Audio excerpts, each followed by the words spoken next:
નમસ્કાર. વેધર અપડેટમાં આપ સૌનું સ્વાગત છે. હું છું મેહુલ વાસાણી. પહેલાં તો આપણે વાત કરીશું આગામી દિવસોમાં હવામાનની શું પરિસ્થિતિ રહેનાર છે. ખાસ કરીને વરસાદ, તાપમાન, ભેજ, વાદળની પરિસ્થિતિ અને પવનની દિશા અને ઝડપ. તો પહેલાં વાત કરીએ વરસાદની. તો આગામી 5 દિવસ એટલે કે 25 ઓગસ્ટ સુધી જે છે એ વરસાદના કોઈ મોટા રાઉન્ડની સંભાવના નથી દેખાતી.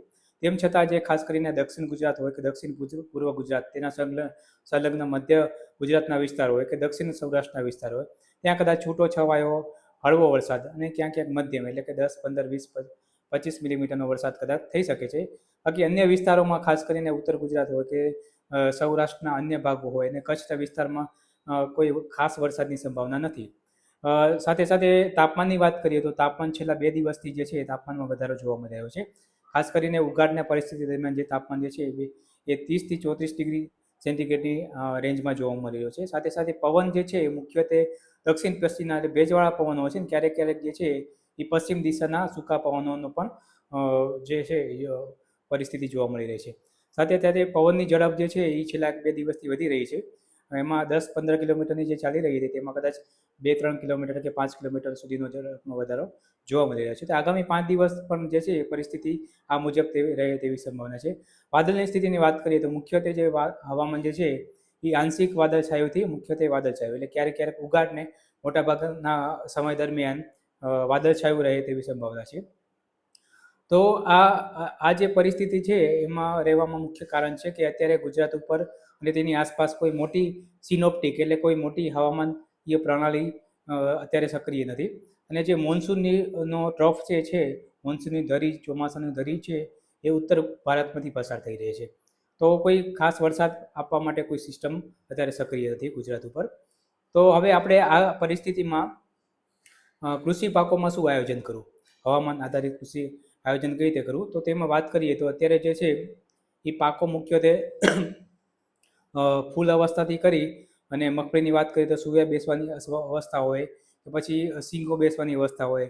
કપાસની વાત કરીએ તો ફૂલ અવસ્થાથી કરી અને ઝીંડવા બેસવાની અવસ્થાએ પહોંચેલા છે.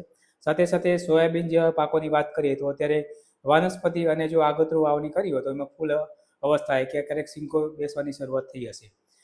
અન્ય પાકોની વાત કરીએ તો કઠોળના પાકો જે છે મગ, અડદ જેવા પાકોમાં અત્યારે વાનસ્પતિક અવસ્થા ચાલતી હશે.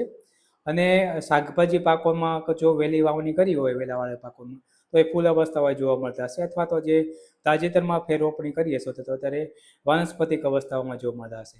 અને લાંબા ગાળાના જે બાગાયતી પાકો છે, ખાસ કરીને જે પપૈયા જેવા પાકો જે છે એ અત્યારે ફૂલથી ફળ અવસ્થાઓમાં જોવા મળતા હશે. તો આ જે પાકોની અવસ્થા છે એ ખૂબ જ સંવેદનશીલ હોય છે, એટલે કે ક્રિટિકલ ગ્રોથ સ્ટેજ તેને કહી શકાય છે. આ પરિસ્થિતિ દરમિયાન જો ભેજ ખેંચાય જમીનમાં અથવા તો વરસાદ ખેંચાતો હોય છે તો તેના ફૂલખરણ થાય અથવા તો ફળની ગુણવત્તા ઉપર કે અન્ય એના જે સીધા કે આડકતરી રીતે એના ઉત્પાદન ઉપર અસર જોવા મળતી હોય છે. તો આપણે આગામી 5 દિવસોમાં વરસાદના ઓછા સંભવિત ગાળા દરમિયાન આપણે ખાસ કરીને પિયત વ્યવસ્થાપન કરવું અનિવાર્ય રહે. જો ભેજનું પ્રમાણ અપૂરતું જોવા મળે જમીનમાં તો આપણે હળવું પિયત આપી દેવું. ખાસ કરીને પિયતની સગવડ અનુસાર જો ડ્રીપ ઇરિગેશન હોય તો ડ્રીપ ઇરિગેશનથી અથવા તો છૂટા પિયત એટલે ફ્લડ ઇરિગેશનથી પણ, અથવા તો અપૂરતું હોય તો આપણે કપાસ જેવા પાકોમાં એકાંતરે ચાસે પિયત આપી દેવું અનિવાર્ય છે. અન્ય પાકોની વાત કરીએ તો અત્યારે પાકો જે છે એ ખાસ કરીને સોયાબીન પાક હોય કે કઠોળ જેવા પાકો હોય એમાં ખાસ કરીને રોગ જીવાતનો ઉપદ્રવ જોવા મળે. કપાસ જેવા પાકોમાં પણ અત્યારે ચૂસ્યા પ્રકારની જીવાતનો ઉપદ્રવ જોવા મળતો હશે. પછી મગફળી જેવા પાકોમાં પણ કંઈક ફૂગજન્ય રોગો જોવા મળતા હશે. તો અત્યારે જે 5 દિવસમાં વરસાદની સંભાવના ઓછી છે, તો આ સમયગાળા દરમિયાન જો વરસાદ વગરના સમયગાળા દરમિયાન અને પવનની ઝડપ ઓછી રહે, ખાસ કરીને સવાર અથવા તો સાંજના સમયે આપણે ભલામણ મુજબની ફૂગનાશક હોય, કીટનાશક દવાનો છંટકાવ કરી લેવો, જેથી કરીને આપણે જે રોગ જીવાતનો વધુ ઉપદ્રવ આપણે અટકાવી શકીએ છીએ. તો આજે આપણે ખાસ કરીને કૃષિ પાકોમાં હવામાન આધારિત આયોજન કરવું જોઈએ.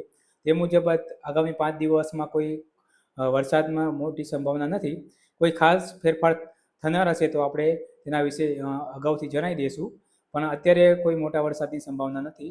તો આપણે ઊભા કૃષિ પાકોમાં ચોમાસુ પાકોમાં કયા મુજબ આપણે આયોજન કરવું અને ભલામણ મુજબની જરૂરિયાત અનુસાર આપણે રોગ જીવાતના ઉપદ્રવ ઘટાડવા માટે તેનો છંટકાવ કરી લેવો અને જરૂરિયાત અનુસાર આપણે પિયતનું વ્યવસ્થાપન પણ કરી લેવું. ફરી મળીશું આગળના વિડીયોમાં. વધુ માહિતી માટે આ ચેનલને તમે લાઈક કરો, શેર કરો, સબસ્ક્રાઈબ કરો અને ફેસબુક પેજને ફોલો કરો. ધન્યવાદ.